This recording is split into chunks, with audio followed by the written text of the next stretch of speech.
Assalamualaikum warahmatullahi wabarakatuh. Alhamdulillah alladzi ja'ala ad-dina ribatan matinan baina qulubil mu'minin wa amarna bil ittihadi wat ta'awun wa nahana 'anil tafarruq wat tanazzu'. Asyhadu an la ilaha illallah wahdahu la syarikalah wa asyhadu anna sayyidana Muhammadan abduhu wa rasuluh. Allahumma sholli ala sayyidina Muhammadin wa ala alihi wa sahbihi ajma'in, amma ba'd. Jamaah Majelis Taklim Manahilul Ulum Ad-Diniyah rahimani wa rahimakumullah. Mari pada malam hari ini, Jumat malam Sabtu, kita melanjutkan tradisi ngaji kitab Fathul Mu'in.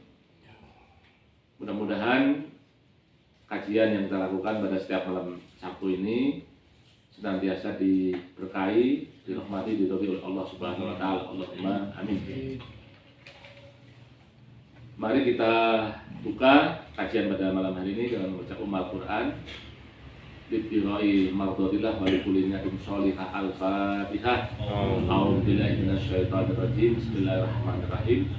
Alhamdulillahirabbil alamin arrahmanirrahim maliki yaumiddin. Iyyaka na'budu wa iyyaka nasta'in ihdinas siratal mustaqim siratal ladzina an'amta 'alaihim ghairil maghdubi 'alaihim waladdallin.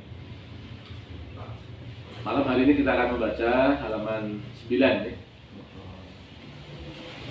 Baris ke berapa dari bawah? Keempat ya. Ya. Yang pegang kitab kuning itu halaman 9 baris keempat dari bawah. Sekian sebagai pembuka. Langsung kita ikuti kajian. Wallahul muwaffiq ila aqwamit thoriq. Wassalamualaikum warahmatullahi wabarakatuh.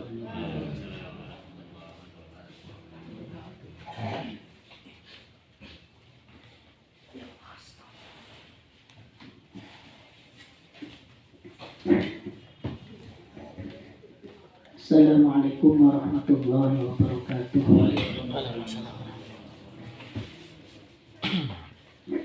Bismillahirrahmanirrahim. Alhamdulillahi rabbil alamin wa afdalu sholati wa tammu taslim ala sayyidina maulana Muhammadin wa ala alihi wa sahbihi ajma'in. Allahumma akhrijna min dhulumatil wahmi wa akrimna bin nuril fahmi wabda alaina bi ma'rifatil ilmi wa sahhil akhlaqana bil hilmi waj'alna mimman yastami'una al-qawla fayattabi'una ahsana. Ila an qala wat-taharatu ats-tsaniyatu al-husnu. Qala al-musannifu rahimahullahu ta'ala wa nafa'ana bihi wa bi 'ulumihi fid dharain amin. Qala wat-taharatu ats-tsaniyatu al-husnu wa huwa lughatan sayalanul ma'i 'ala syai' wa syar'an sayalanuhu 'ala jami'il badani bin niyyati wa la yajibu fawran wa in 'asa bisababihi bi khilafin najisin 'asa bisababihi. Wal ashharu fi kalamil fuqaha'i dhammu ghinihi lakinil fathu lakinil fatha afsahu wa bi dhammiha mushtarakun bainal fi'li wa ma'il husli. Wat taharatu tsaniyatu, adapun bersesuci yang kedua, al-huslu, yaitu mandi. Jadi kemarin kan bersesuci yang pertama maksudnya adalah bersesuci dari hadas kecil, itu caranya dengan wudu atau sesuatu yang menggantikan wudu, yaitu tayamum. Nah sekarang toharoh dari hadas besar, maka ini caranya adalah dengan mandi. Huwa lughatan, adapun mandi secara bahasa sayalanul ma'i 'ala syai', yaitu mengalirnya air pada sesuatu. Ini namanya mandi secara bahasa. Wa syar'an, adapun mandi menurut istilah syara' sayalanuhu ala jami'il badani bin niyati, yaitu mengalirkan air pada seluruh anggota tubuh bin niyati dengan niat. Wala yajibu fawran wa in asa bisababihi, dan tidak wajib seketika. Artinya ketika orang punya hadas besar maka tidak wajib mandi secara langsung.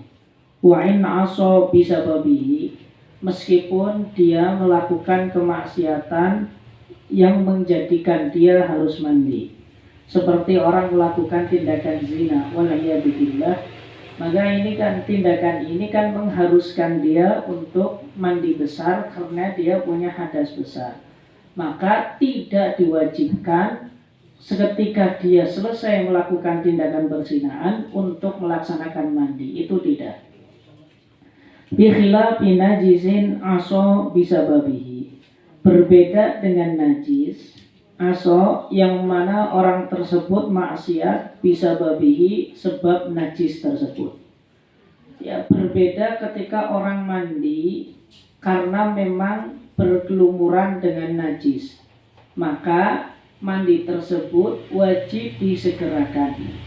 Misalkan ada orang melumuri anggota tubuhnya itu dengan sesuatu yang najis, atau ada orang yang sengaja menyiram dirinya itu menggunakan darah, baik itu darah hewan ataupun darah manusia, maka kan berarti ketika dia sengaja melumuri dirinya dengan barang yang najis atau dengan darah, karena darah ini bersifat najis ketika sudah mengalir dari tubuh manusia atau tubuh hewan, maka dia wajib mandi seketika itu.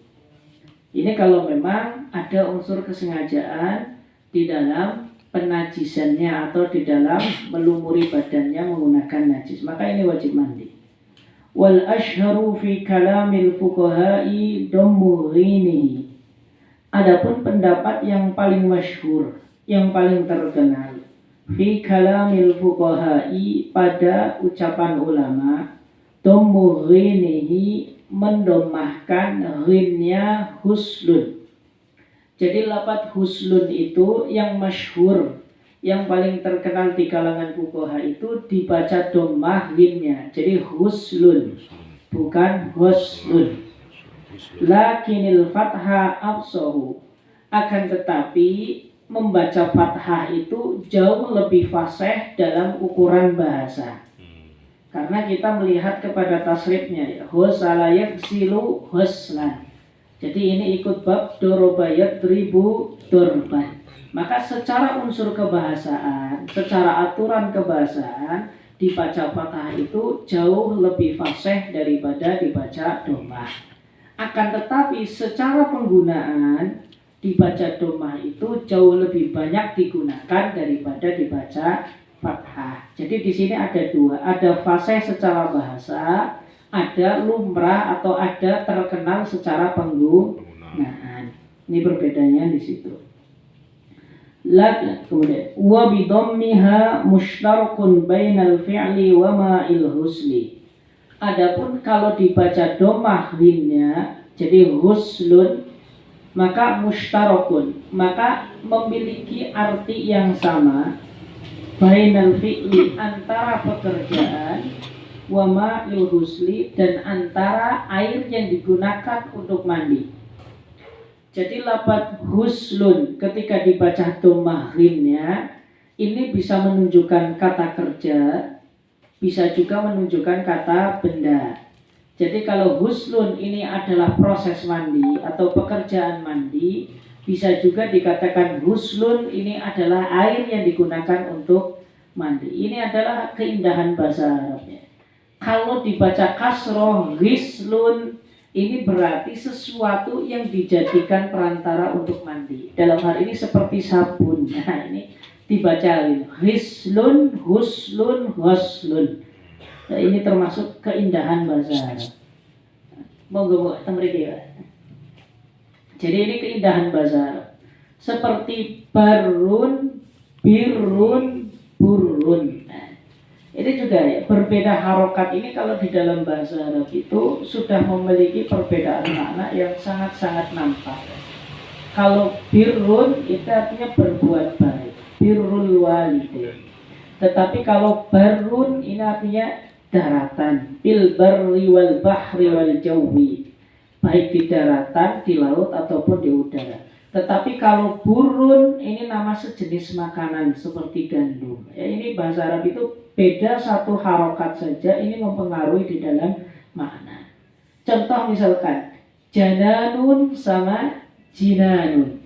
Kalau jananun itu artinya hati manusia, tetapi kalau jinanun itu jamak daripada jannatun, yaitu surga-surga. Makanya beda satu harokat sangat mempengaruhi di dalam arti. Wa mujibuhu arba'atun. Adapun hal-hal yang mewajibkan mandi itu ada 4. Ahaduha, yang pertama, khuruju maniyihi awalan, yaitu yang pertama adalah keluarnya sperma. Wa yu'rafu bi ahadi khawasihi ats-tsalath. Hal tersebut diketahui dengan salah satu di antara tiga tanda-tandanya. Min taladdudin bi khurujihi, yaitu adanya perasaan nikmat ketika keluar, au tadzaqquqin, atau karena ada puncatan, aurihin ajinin rodban, atau bau adonan ketika keadaan basah, wabaya dibidin jafan, atau seperti putih-putih telur dalam keadaan kering. Jadi ini hal yang mewajibkan mandi yang pertama kali itu adalah keluarnya sperma, dan ini lumrahnya dari karangan laki-laki ya. Nah, kemudian sperma ini kan bisa diketahui dengan beberapa tandanya. Jadi orang memastikan kalau ini yang keluar itu sperma atau bukan itu diketahui dari tanda-tandanya. Yang pertama berarti ada sensasi yang luar biasa ketika keluar. Kemudian yang kedua, ya, tidak keluarnya tersebut muncrat, dalam keadaan muncrat ya. Aurihin ajinin rodban, atau memiliki bau seperti adonan ketika dalam keadaan basah, atau memiliki bentuk warna seperti putih-putihnya telur yang mentah, putih-putihnya telur dalam keadaan kering.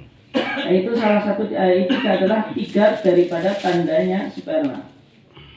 Fa in fuqidat hadhil khawasu fala husla.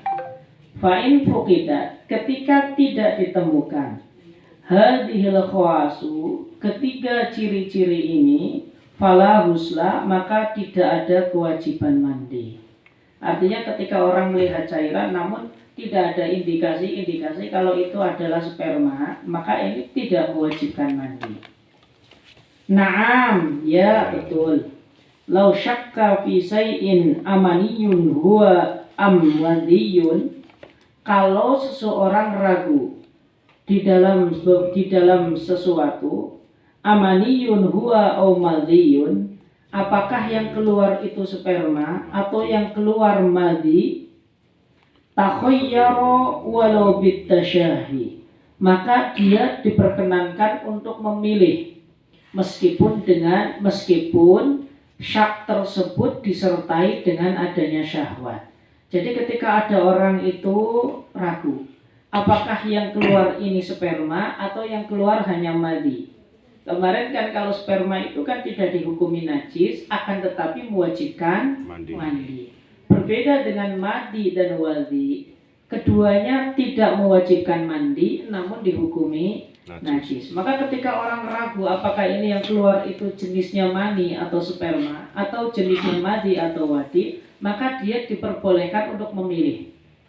Nah, ini takhayyar, bahasanya ini takhayyar. Kenapa ini tidak disuruh ijtihada? Sebab ini dikembalikan kepada personalnya masing-masing. Maka dalam bahasa fikih itu harus digunakan istilah ikhtiyar. Sebab kalau istilah ijtihad ini digunakan kepada hukum yang nanti dikembalikan kepada halayak ramai, kepada orang banyak. kemudian nanti hukum ini diputuskan oleh orang yang berkompeten untuk memutuskan hukum, maka biasanya bahannya pakainya ijtihad. Nah, karena ini yang ketahui ketika orang keluar sperma atau keluar madi, ini kembalinya kepada personal masing-masing, maka ini semuanya dikembalikan kepada orang tersebut, sehingga dia diperkenankan memilih tanpa harus berijtihad. Sebab kalau berijtihad itu kan ada aturan mainnya. Ya, harus melihat aturan-aturan yang ada, kemudian harus mengkaji secara mendalam. Ini ijtihad. Tetapi kalau memilih itu hanya mengikuti mana yang menurut dia itu jauh lebih dekat daripada di antara keduanya. Apakah ini dekat kepada sperma atau dekat kepada madi? Maka itu memilih. Fa in syaa'a ja'alahu maniyan wa ightasal au madiyan wa ghasalahu wa tawaddu'a. Kalau orang tersebut berkehendak, maka ia bisa menjadikannya sperma sehingga dia wajib mandi, atau dia memutuskan dan menjadikannya madi sehingga tidak wajib mandi, akan tetapi wajib membasuhnya dan juga wajib berwudu ketika ingin melaksanakan ibadah. Ya, ini kan perbedaannya di situ. Jadi kalau sperma itu mewajibkan mandi, tetapi kalau madi dan wadi itu tidak mewajibkan mandi. Kalau sperma itu dihukumi suci sehingga tidak wajib dibasuh, tetapi kalau madi dan mani itu dihukumi najis sehingga wajib dibasuh. Ya, kalau sperma itu tadi keluar sperma sudah mandi, ya sudah tinggal sholat saja. Tetapi kalau ini, kalau yang madi sama wadi itu harus dicuci lalu kemudian berwudu. Walau ra'a maniyan mujaffafan fi nahwi thawbihi lazimahul huslu. Ketika seseorang itu melihat mani yang kering di bajunya, lazimahul huslu, maka dia wajib mandi. Jadi kalau ada sperma, dia melihat sperma di bajunya, maka dia wajib mandi. Meskipun dia tidak yakin, meskipun dia tidak sadar betul kalau ini adalah sperma sendiri. Kenapa demikian? Sebab keberadaan sperma pada bajunya dia ini adalah indikasi kuat kalau sperma tersebut keluar dari dirinya. Ya, meskipun dia tidak memiliki ciri-ciri yang 3 tadi. Nah, ini juga termasuk adalah implementasi atau bentuk penerapan daripada kaidah al aslu ayun sabaila aqrabiz zaman. Jadi hukum asal ini ya nanti dikembalikan kepada zaman yang paling dekat, au makani, ay aqrabi makani, atau tempat yang paling dekat. Kan kalau dalam tataran umum secara sangat tidak mungkin kalau di dalam bajunya lalu ada sperma orang lain. Ini kan tidak mungkin. Makanya fikih itu akan selalu melihat yang dohir. Fikih itu akan selalu melihat yang dohir. Dohirnya orang ketika ada sperma di bajunya, maka secara hukum dohir itu adalah spermanya. Jadi al aslu ayun saba ila aqrabiz zamani awil makan. Nah, ini maka dikembalikan kepada waktu atau tempat yang paling dekat. Oleh karenanya jelas ini adalah sperma daripada pemilik baju tersebut dan wajib mandi. Wa i'adatu kulli sholatin tayaqqanaha ba'dahu. Dan wajib mengulangi setiap sholat yang ia yakini setelah ditemukannya sperma di dalam bajunya. Misalkan orang mengenakan baju, kemudian melakukan sholat fardu beberapa kali sholat, lalu kemudian ketika beberapa saat itu dia menemukan di bajunya itu ada sperma, maka dia kan wajib mandi. Otomatis sholat-sholat yang digunakan, sholat-sholat yang dilaksanakan mengenakan baju tersebut, maka sholatnya tidak sah. Kenapa? Karena salah satu di antara syarat sahnya sholat, di antaranya harus suci, baik di badannya ataupun tempat yang digunakan untuk sholat ataupun baju yang dikenakan untuk sholat. Ini harus suci. Maka ketika dia selesai sholat, namun tanpa sadar, baru kemudian di dalam beberapa waktu kemudian dia ditemukan ternyata di bajunya ada sperma. Ini kan berarti dia dalam keadaan junub. Maka sholat-sholat yang dia laksanakan bersama dengan baju tersebut harus diulangi. Karena la ibrata bidhanni al-bayyini khata'uhu. Ini juga kaidah fikih karena ya ya dugaan kita. Jadi ketika kita memakai baju sebelum melihat ada sperma, kita kan masih menduga kalau diri kita suci. Namun dugaan ini tidak kuat ketika ternyata pada kenyataannya itu kita itu dalam keadaan hadas. Maka la ibrata bidhanni al-bayyini khata'uhu. Jadi sebuah praduga kita itu suci itu tidak penting ketika kenyataannya kita dalam keadaan tidak suci. Maka sholat wajib diadai atau wajib diulangi kembali. Ya, malam yahtamil adatan kaunuhu min ghairihi. Namun ini ya ketika secara adat ini tidak ada kemungkinan kalau sperma tersebut berasal dari orang lain. Ya jelas ya ini. Kalau ada kemungkinan dari orang lain maka itu bisa jadi. Misalkan bajunya dipinjam temannya. Ini maka kalau ada kemungkinan kayak gini maka sholat tadi tidak wajib diulangi kembali. Wathaniha yang kedua yang mewajibkan mandi. Tuhulu hasyafatin au faqdiha min faqidiha, yaitu masuknya kepala kemaluan au qadriha atau ukurannya min faqidiha dari orang yang tidak memiliki kepala kemaluan, walau kanat min dzakarin maqtu'in, meskipun dari kemaluan yang terputus dari tangkainya atau dari manusia, au min bahimatin au mayyitin, atau kemaluan hewan atau kemaluan dari orang yang sudah meninggal. Maka ketika hasyafah tersebut wajib masuk, maka itu wajib mandi. Farjan, yaitu masuk kepada farji, kubulan au duburon, baik itu kubul ataupun dubur. Jadi dalam bahasa Arab istilah farji itu mencakup kepada dua jalan, yaitu jalan depan dan jalan belakangnya wanita. Maka ini dikatakan farjun. Ya, sebab farjun itu kan kalau dalam arti bahasa itu dari kata faroja.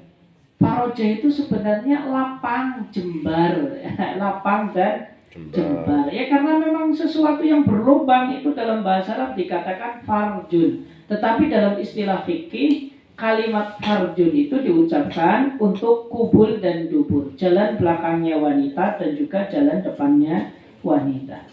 Walau libahi mati, meskipun farji tersebut adalah barjinya hewan, ya kasama katir sebagaimana ikan yang besar, au mayyitin atau mayyit, wala yu'adu hasluhu linqita'i taklibihi.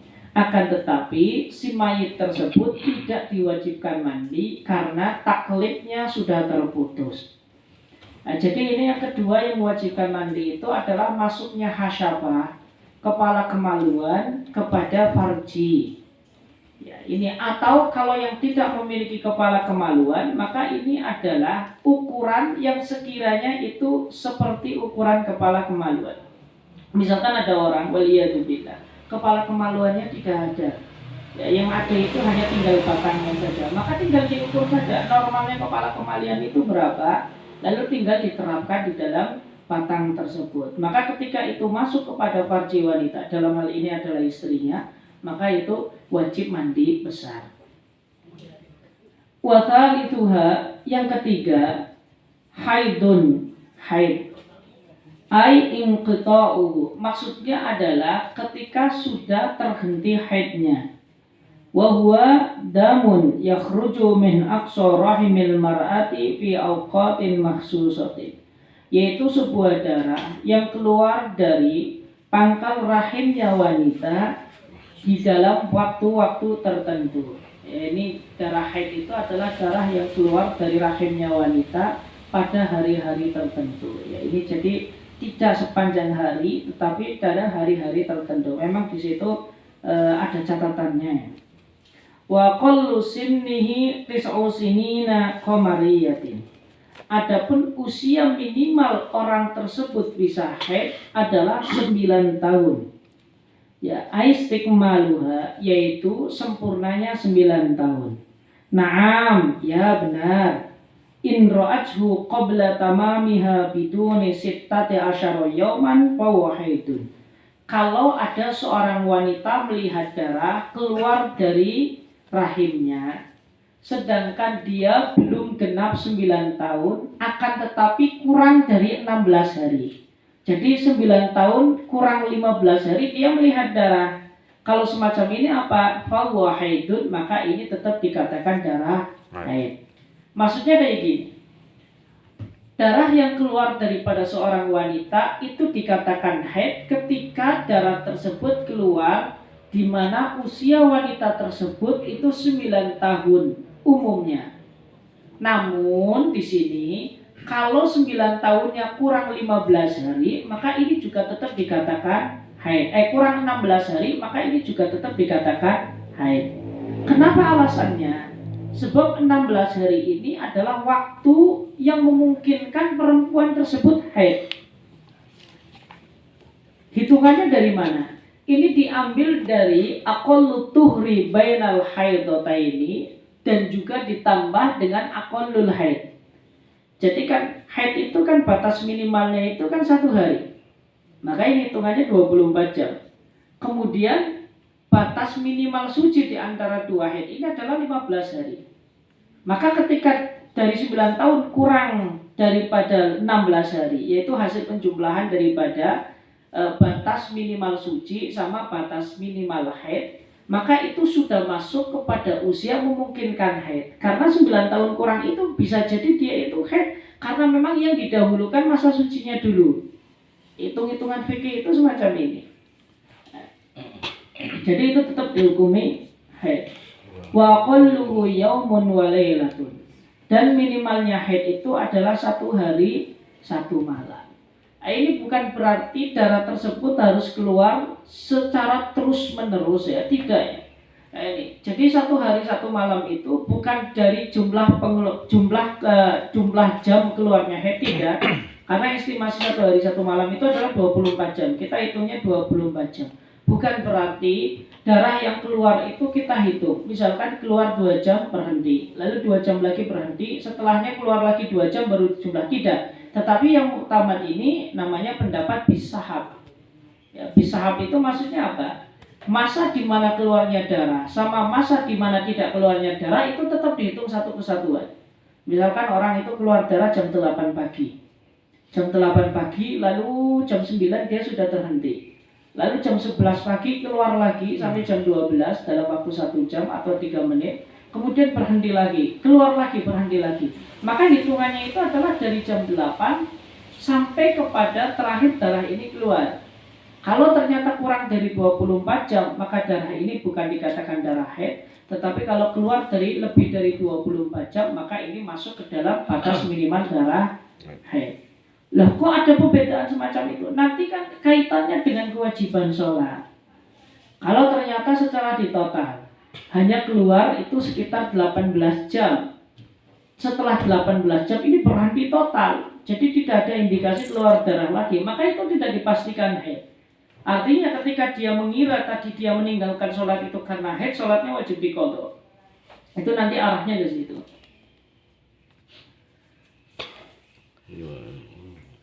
Wa aktsaruhu 15 yauman. Adapun batas maksimalnya adalah 15 hari. Kaqal lituhrin bainal haidataini, sebagaimana masa minimal suci di antara 2 haid. Jadi haid itu maksimalnya adalah 15 hari. Artinya kalau ada perempuan mengeluarkan darah lebih dari 15 hari, maka ini tidak sepenuhnya dihukumi haid. Ya nanti ada hitungannya sendiri. Jadi tidak sepenuhnya dihukumi haid. Ada nanti kalau misalkan ada seorang wanita keluar darah namun dalam waktu 20 hari, maka tidak semuanya ini dihukumi haid. Nanti ada sebagian darah yang dihukumi haid, ada sebagian darah yang tidak dihukumi haid. Tergantung nanti darahnya itu seperti apa, kemudian sifat-sifat darah itu seperti apa, dan warna darah itu seperti apa. Ini nanti penghukumannya beda.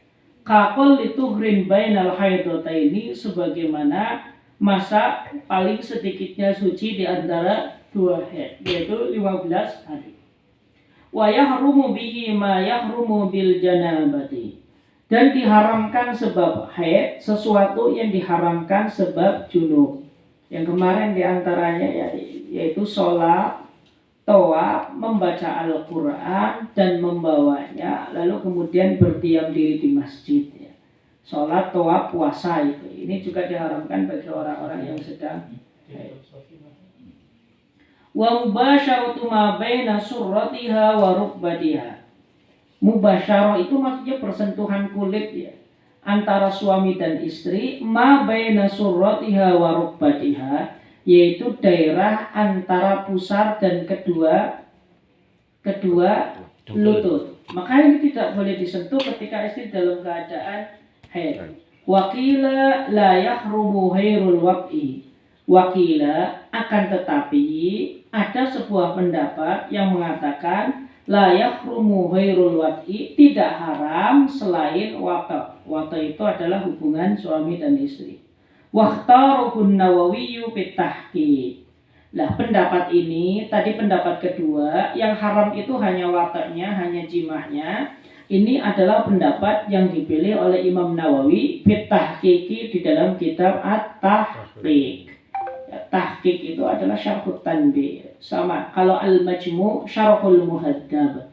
Jadi Imam Nawawi itu pertama kitab yang paling besar itu kitab Al-Majmu'. Ini adalah syarah daripada kitab Al-Muhaddab punya Imam Abu Ishaq As-Sayruzi.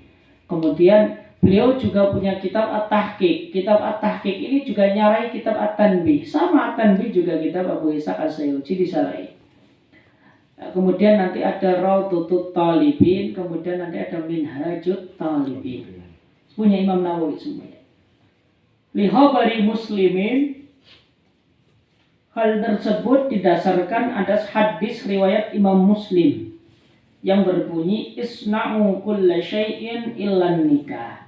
Maka lakukanlah segala sesuatu ya illan nikah, kecuali nikah. Yang dimaksud dengan nikah di sini adalah hubungan badan antara suami dan istri. Sebab dalam bahasa Al-Quran itu nikah itu bisa diartikan akad, bisa diartikan hubungan badan. Ini dalam penggunaan bahasa Al-Quran. Contohnya di dalam surat Ali Imran itu ya. Wala tunkihul musyrikina hatta yu'minu. Yang dimaksud di sini ada jangan mengakadkan orang-orang yang musyrik beserta dengan perempuan-perempuan muslimah. Wala tankihul musyrikati hatta yu'minna, dan jangan kalian menikahi, jadi mengakadi dinikah.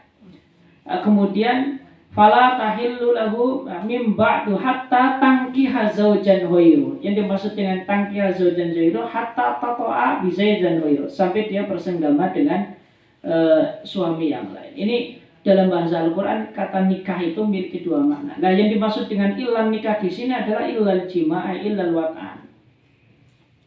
Wa idzan qata'a damuha halalaha qabla al-ghusli saumun la wat'un. Wa idzan qata'a damuha. Ketika perempuan yang sudah haid, sedang haid, lalu terputus darahnya, halalaha qabla al-ghusli saumun la wat'un. Dihalalkan baginya sebelum mandi besar melakukan puasa, bukan melakukan hubungan senggama.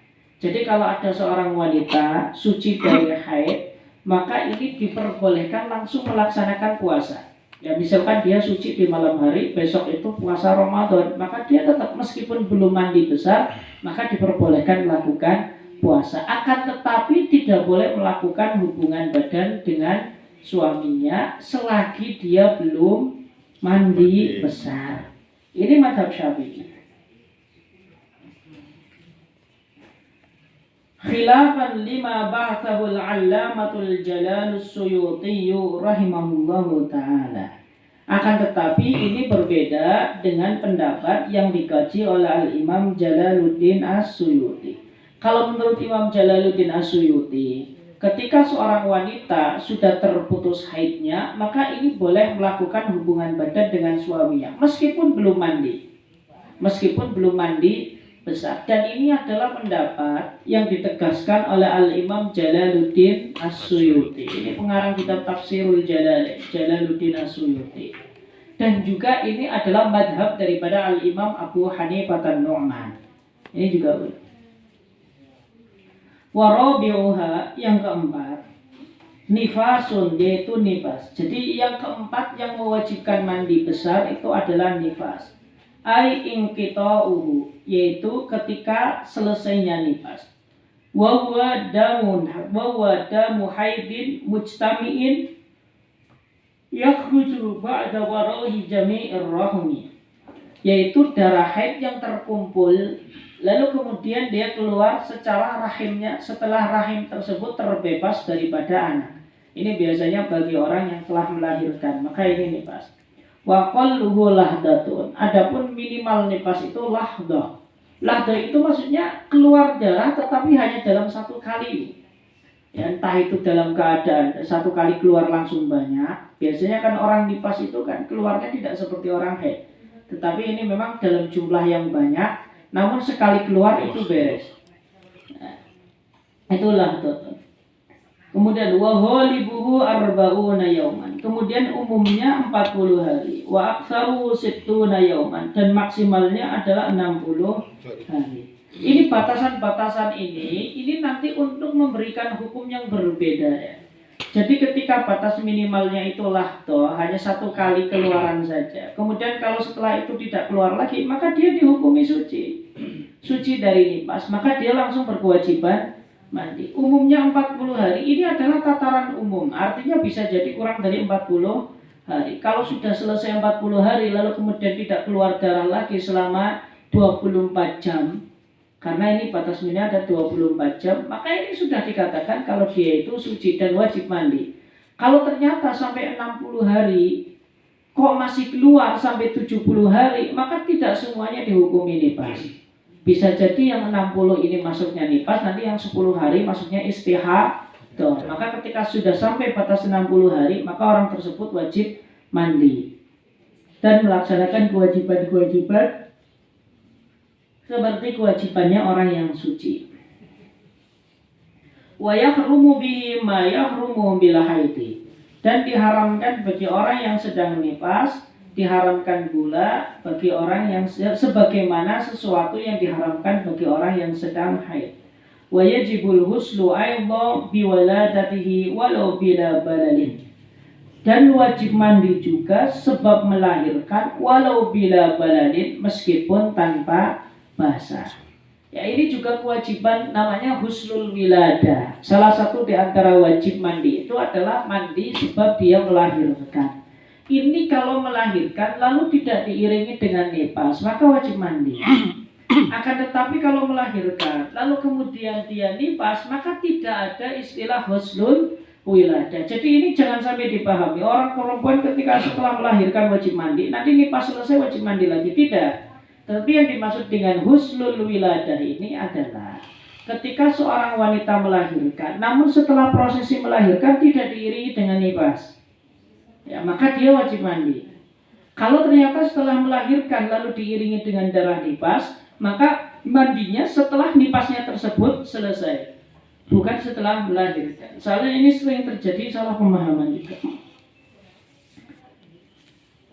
Wa ilqa'i alaqatin wa mudghatin, termasuk wajib mandi ketika orang tersebut mengeluarkan darah kempal atau daging kempal atau keguguran.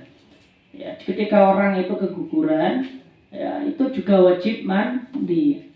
Wa bimauti muslimin ghairi syahidin, dan juga wajib mandi sebab kematian seorang muslim yang mati atau yang meninggal bukan karena sebagai syahid. Ini juga wajib mandi. Jadi secara umum hal-hal yang mewajibkan mandi di sini disebutkan 4, namun pada hakikatnya 6. Yang pertama yang mewajibkan mandi keluarnya sperma. Kemudian yang kedua masuknya hasyabah kepada farji. Kemudian yang ketiga haid, maksudnya adalah setelah selesai haid. Yang keempat setelah selesai nifas. Kemudian yang 5 setelah melahirkan jika tidak diiringi dengan nifas. Kemudian yang 6 ketika meninggal. Meninggal itu wajib mandi, akan tetapi yang berkewajiban memandikan adalah orang-orang yang masih hidup. Ini adalah sebab-sebab yang mewajibkan orang itu mandi besar. Dan mandi besar ini adalah jenis sesuci yang nomor 2. Kemarin yang nomor kecil, yang nomor 1 itu adalah wudu. Wallahu a'lam.